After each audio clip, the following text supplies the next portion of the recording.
Hey, welcome back. Yeah, so the power didn't go out, but it might this time. I don't think so. It's kind of warming up, so I hope it doesn't. But yeah, let's jump into this bitch. A sudden gust of wind blew past me and sent a chill down my spine.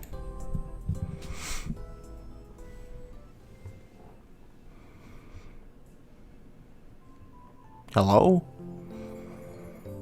What is happening? All I see is white. Oh, there we go. It sure is hot outside again today. Sharon and I walked to school together like we usually did. However, I seemed to be the only one carrying the baggage of yesterday's anxieties, and I had lost sleep because of it. How was breakfast this morning? It was my first time making French toast. Don't you just feel extra motivated to tackle your studies when you start the morning off with something sweet? You might be right about that. Your French toast was delicious. Really? I am so happy. Please let me know if you'd like me to make it again. Sure. Why not? I'll make it super fluffy and crisp. Sharon's nearly tangible excitement almost felt unnatural. I questioned whether that large beaming smile of hers was masking how she truly felt. Or maybe making them sugary sweet and piping hot would be better. Which do you prefer, Oni-chan? Forget about that for a second.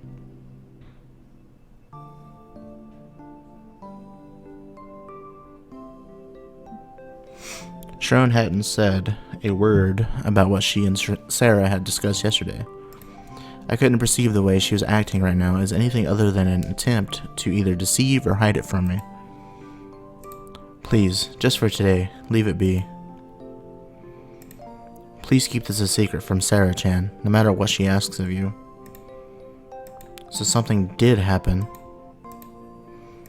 There's only so much I can do if you don't want to talk about it. I'm sorry. But there is no reason for you to worry about it so much. Really? Really? How are you feeling? Doing alright? Excuse me. Sorry, I know there's probably a rip headphone users because the mic probably peaked, but yeah. I'm in perfect condition. I will not disappear from your side without telling you, Oni-chan. I'm glad, then. Glad? The fuck'd you say to me, you little shit? Being glad is a good thing, is it not? I'm sorry. Sharon? Sharon suddenly scampered off the moment we arrived at the school gates. Watching her run away like that only made her previous comments all the more gloomy. Sharon. Oh, Shun, good morning. Morning. Just as I was about to chase after her, Sara walked up and called out to me. Where's Sharon? She isn't with you? No, we just split up a second ago. Hey, could you come to the birdcage after school? Huh?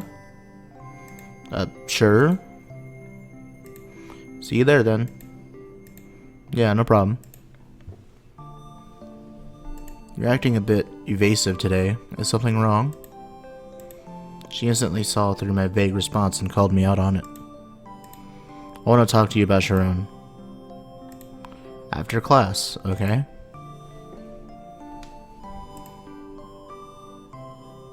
Let's head to the classroom. Something told me they were trying to put off whatever the matter was. By they, I meant both Sara and Sharon. However, no matter how worked up I got over it, it wouldn't solve anything. For the time being, I needed to calm down and pull myself together.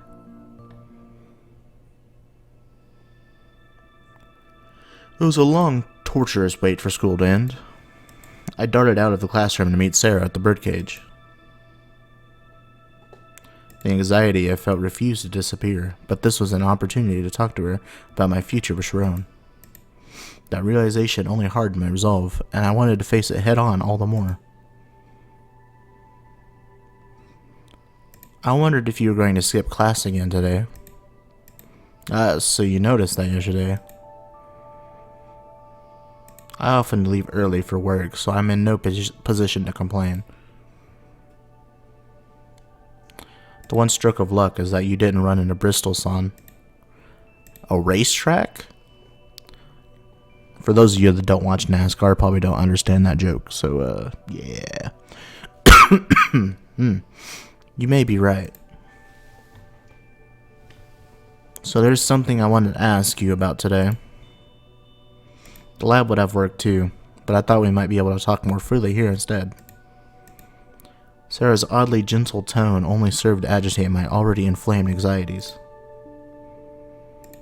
I'll be blunt with you. Did you have sex with Sharon recently? I instantly went pale. This was the exact situation people tend to talk about when they mention blanking out. My eyes wandered aimlessly, incapable of focusing on a single point.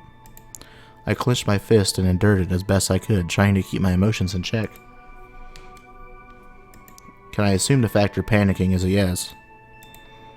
Yes, how did you know? After examining Sharon's memory data, I thought that might be the case. It's not as though I'm peeping through every moment of her everyday life. I promise it's just examining... Rap God. I promise it's just examining data, but... I knew she was keeping records, so I was prepared for this to a certain extent. It still felt like she had read my mind, or rather, that she had seen right through me. And here I thought you would have come to me about this first. The somber look on Sara's face made my chest ache. Sorry, I really do feel like I've done something unforgivable. No, not at all. I just wish you had reported it to me sooner. You're not mad, Sara? More importantly, it's vital that I elucidate why Sharon deviated from her pre-configured settings. Does anything come to mind, Shun? It does, but I can't tell you the reason. What do you mean you can't? Sara's tone slowly grew stern. It's a secret between me and Sharon. And I don't understand why you feel it necessary to hide it. Wouldn't make sense to you, Sara. I see. I was trying to stir her up a little, but she sidestepped it quite impressively. You might be trying to test me here, but... Do you think that will change anything? What do you mean? Whether you talk to me or decide to hide it, I have no right to criticize you. I've said as much before. No matter what choice you make, I will accept it. Even if that means this experiment was a failure. Question mark. Failure? Sara peered at me with an inquisitive expression. What makes you so sure about that? Because Sharon couldn't be made to operate toward her original goal. Sharon was worried about that herself. That's not a problem. Sara brushed off my comments like they were nothing and flashed me a calm smile. This is just a hypothesis, but I believe she transcended her configuration as your sister due to some sort of bug. If I were to fix that bug, Sharon should be liberated from her unstable state. What if you fix it and it still doesn't make her better? There isn't anything that can't be corrected by reinitializing her original configuration parameters. Good lord. Sharon's emotions were brought about by nothing more than a combination of her settings, memory data, and so forth. The sentiments she directs at you are simply consistent with her orders to make Shun happy. No way, Mother of God.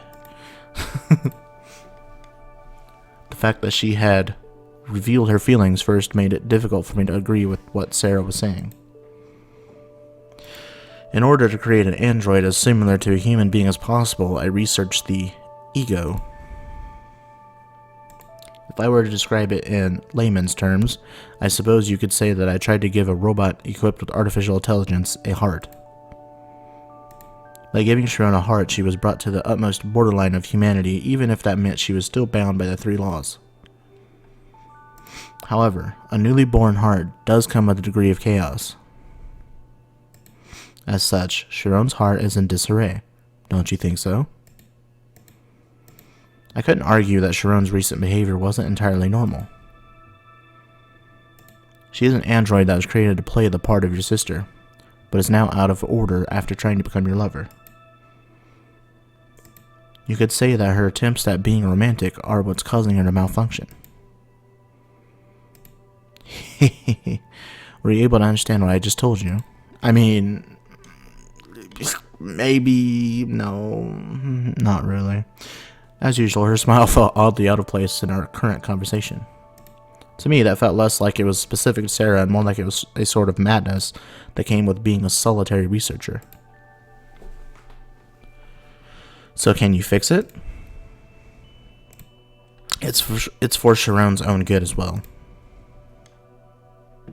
I'd like to perform a simple test on her, so I'd appreciate it if you could bring her here. But this is for your sake too, Shun. Androids left in an unstable state can be dangerous. I can't allow this experiment to continue as long as Sharon remains unstable and her actions are unpredictable. If she were fixed, the faint, budding feelings of love Sharon had gone to great lengths to foster would be wiped clean. That wasn't something Sharon wished for. There's no way you would understand the love Sharon feels, Sara.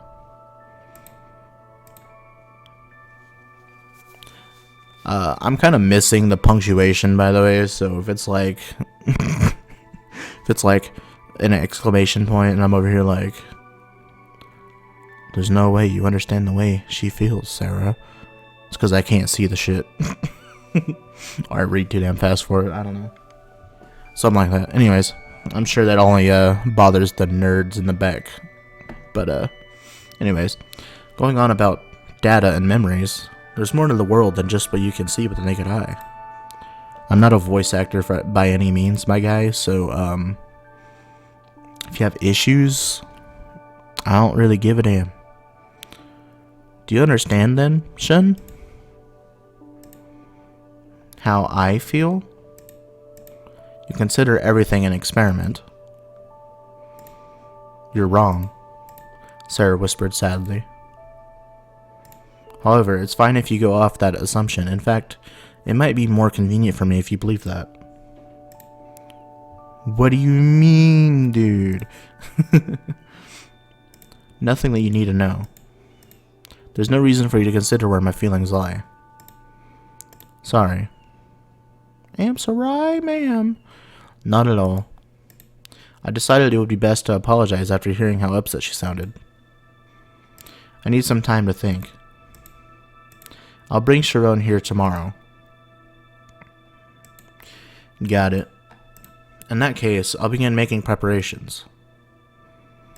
Sara left, yet my feelings never fully reached her. It took everything I had to process all the information that was swirling around in my head, so I sat there quietly for some time. God, how long is this game? I've been playing for ages. There was a chance I had just done something horrible to her. But somehow I was able to take in everything calmly at the moment. Like, this is a long-ass visual novel. I've never played a game this damn long as a visual novel. Well, I guess, actually, on Wii Wednesday we were playing, the fuck is it called? Sound of Drop. That one's pretty long. I think it's like 25 or 26 episodes now. Oh, by the way, while we're on this point about Wii Wednesday, Olaf the Bard will be moving down here soon. So we can start up that Wii Wednesday again. Probably not immediately, but maybe like a video at least in the coming months. At least. So probably summer is when we'll probably get a video out. Hopefully. I'm not sure though. We'll see. Also, Petra the petrifying one. She is doing the Sally face stuff. With him down here, that'll make it a lot easier as well. So we can probably get some of those recorded also. The only issue is finding times when to do this. Other than that, we're all in the same area now. Well, whenever he gets down here, so we can do that stuff. But other than that, we'll just have to wait a little bit to get those videos out. It's really hard to record together videos currently, just because of the situation we have here as far as living goes. My computer's in the living room. Usually there's people here. Today there's not, because they left. They went south. They're going to stay there tonight, and then they're going to come back up. So I have time to record today, obviously, and that's kind of how I've been doing my recordings, is recording when there's nobody here, or recording at night when it's, barely anybody here, or just not recording at all, just scheduling recordings. And that's why you guys see recordings every other week or every week or whatever, like one video a week. That's kind of how I have them spaced out until I believe May. I have to put more videos out then, but it's you have videos coming out throughout the months. But I just have to upload. I have three Left 4 Dead videos to upload right now, and they're coming out probably in May, maybe June. So that's how far out I am. I'm recording this on February 20th. So that's how far out they are. The Trinoline videos, I'm going to try and make them come out earlier. So I have a couple backed up. So I have one that's coming out probably sometime later this month. So probably the 25th? Yeah, February's 28 days. Okay, so probably the 25th, and then one in March, or a couple in March, and then probably a few in April as well, depending on how long the game is. But I'm trying to get these out earlier, and then have those other videos as backups, like the Dead by Daylight, the Left 4 Dead, the Unos, stuff like that, as backup games, just to have an upload that day, so I can have at least one a week, at least. But yeah, other than that, not much happening on the channel. I think I'm going to try and get to Brutal Legend. I'm not sure how long it's going to take me to get to that game, but I will get to it eventually. And then I did say I was going to play the SpongeBob game last year. I will do that, but like I said, I have to find time to record these games, and if I don't have time to record it, there's no point in buying it, if you know what I'm saying. So that's kind of where I'm lying there. Sorry about that 3-minute rant. That was just kind of out of nowhere, but just kind of updating you guys on what's going on here. And I don't know how much longer this game is. I've been playing for probably 8 or 9 hours now, so who knows. But on that note, I'm going to end it here. Since we're about 20 minutes, it's about 18 and a half actually, but we're almost to 20. I usually try to shoot for 20 on these videos, but I'll see you on the next video. Thank you for coming out and watching. Like, subscribe, comment, and see you in the next one. Peace.